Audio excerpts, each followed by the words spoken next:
a lot of them had terrible interactions with police officers. And I wanted to show them the other side, that not all cops are the cops that you have met. Cops can be good people. And I was trying to bridge that divide. And I feel that I did.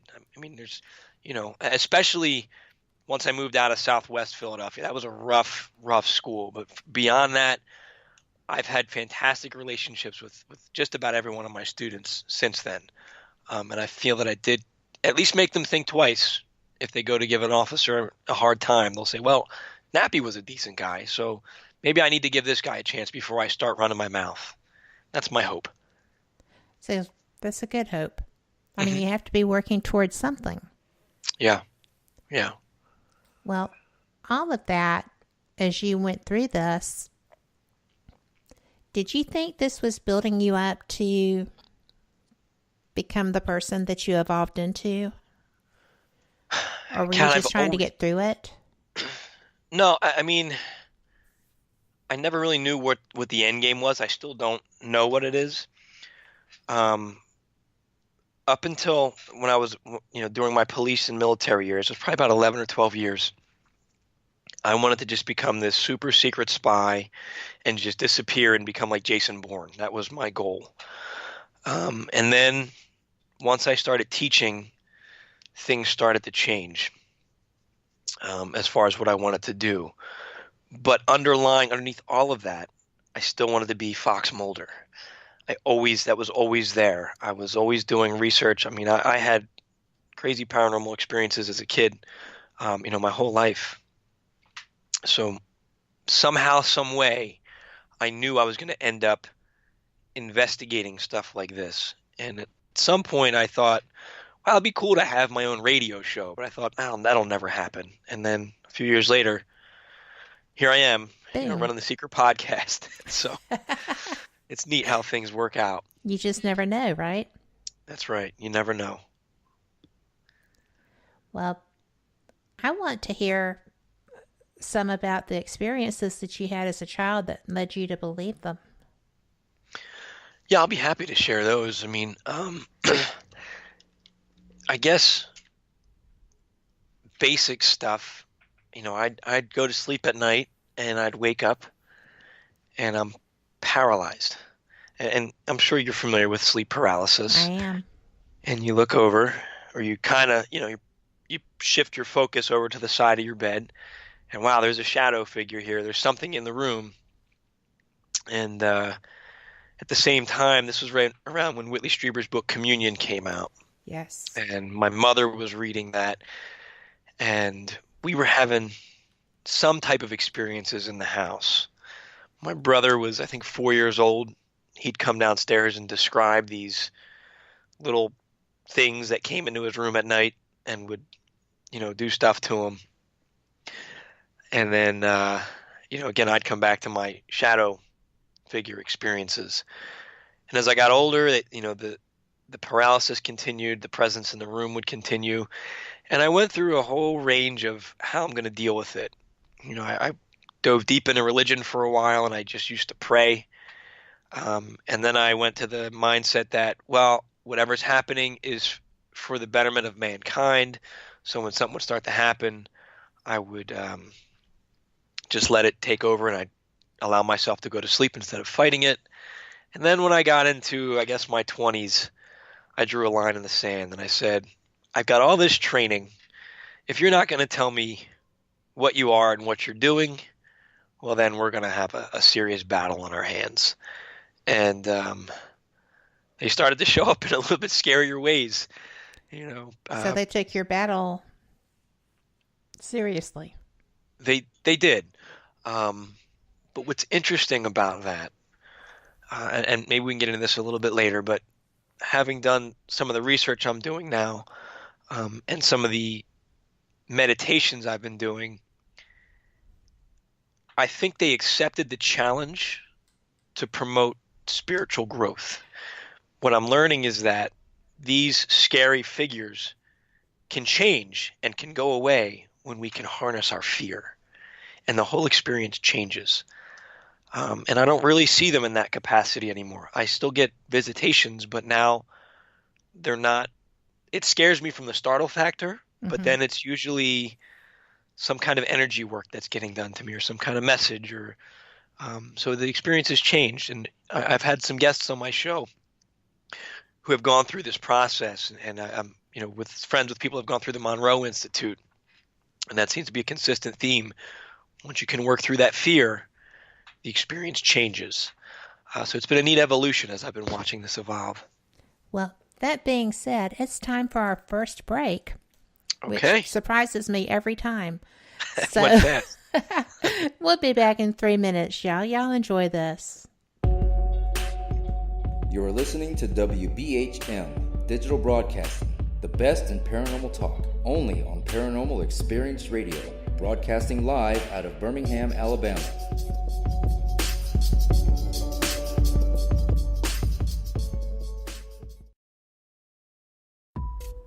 Since 1948, Fate Magazine has brought you reports of the strange and unknown, all of them true.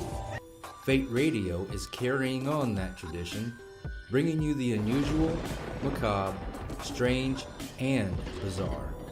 Join host Kat Hobson Sunday nights from 8 to 10 p.m. Eastern on WBHM Digital Broadcasting.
Oh, come on. I'm Southern, but...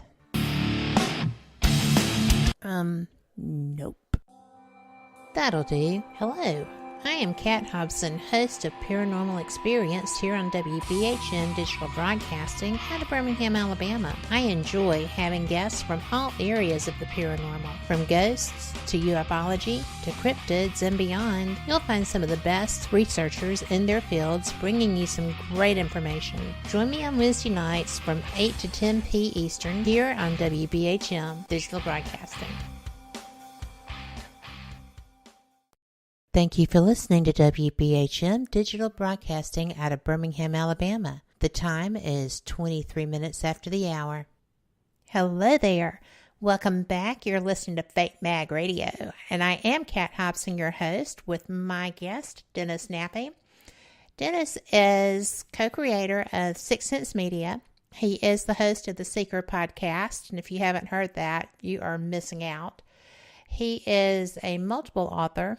He has been Army counterintelligence. He has been a private detective. He has been a police officer, and he has got to be one of the bravest educators I've come across, except for my friend Jesse. So he kind of falls into the same category with you, Denniss. And I think that anybody who does what y'all do either needs help, combat pay, a much longer vacation, or all three. Because, I mean, it's just crazy. today's society can be so nerve-wracking when you're not doing things that are scary. Yeah, it's like I said, my eyes were opened, especially after was it one of I forget which school shooting we had last year because they're all running together right now. But the last big school shooting we had, everybody was freaking out, rightfully so. But now they're talking, let's arm teachers, let's put metal detectors in the buildings, let's have armed guards walking around. And I got really upset over that. I'm a teacher and I have the training to carry a firearm to school.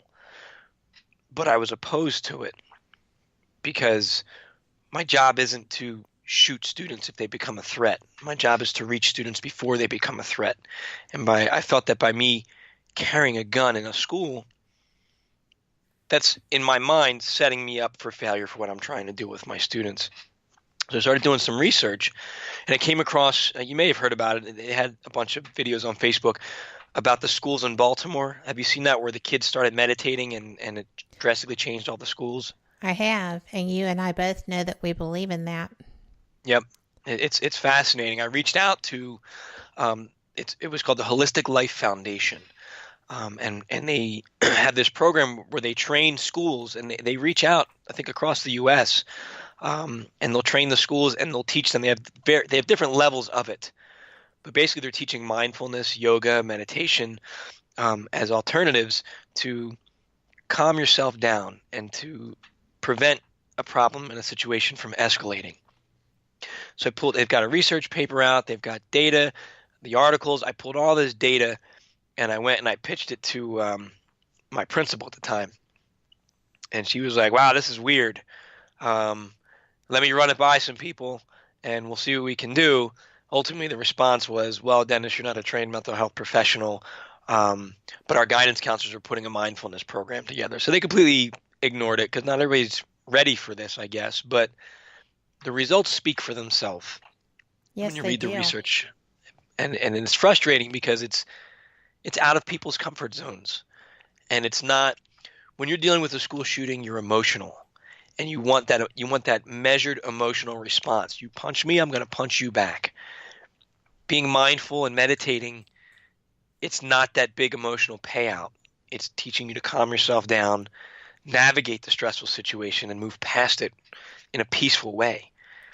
And people aren't ready for that when they're all charged up and afraid. So it's a tough sell. Well, it is. And, I know there's data supporting that. And I know that you researched it to the nth degree before you presented it. Right. And I can't believe that it just got fairly, blown off, really. Yeah, that's how it felt. Yeah, it's frustrating. It was. So did you volunteer to maybe be a mentor to help with kids that wanted to do that? No, I was running the Institute of Heart Math has some mindfulness software. Right. It's biofeedback software, so it teaches you to regulate your breathing and your heart rate and calms down your energy levels. So we had rolled that out with some of our emotional support students, and we were getting pretty good results with it. But I wasn't using it to the full capacity just because it's just chaotic being a teacher and it was a new program. Yes, it is. I'm not teaching this year, so I didn't have the opportunity to try to expand it or run with those programs any further. But I was pretty frustrated, again, because we just didn't have enough the buy-in that I think it deserved. So more can be done with it, but at this point I'm not pursuing that with the educational route. Well, but you're pursuing it with other routes. Mm-hmm. Absolutely. Absolutely. Which I'm grateful for. Well, thank you. So. Yeah, my goal in my writing and in my speaking with my show is to present what used to be fringe. I mean, it was tough talking about this stuff years ago, but I really think that the more we talk about it and the more I try to share all of my experiences, all my little things that happened to me, in hopes that somebody will say, oh, I've had that. Or if Denniss talks about it, well, maybe I can share my experience. And the more we can be comfortable enough to have that dialogue, that's when as I say on the show, the paranormal can become normal and the supernatural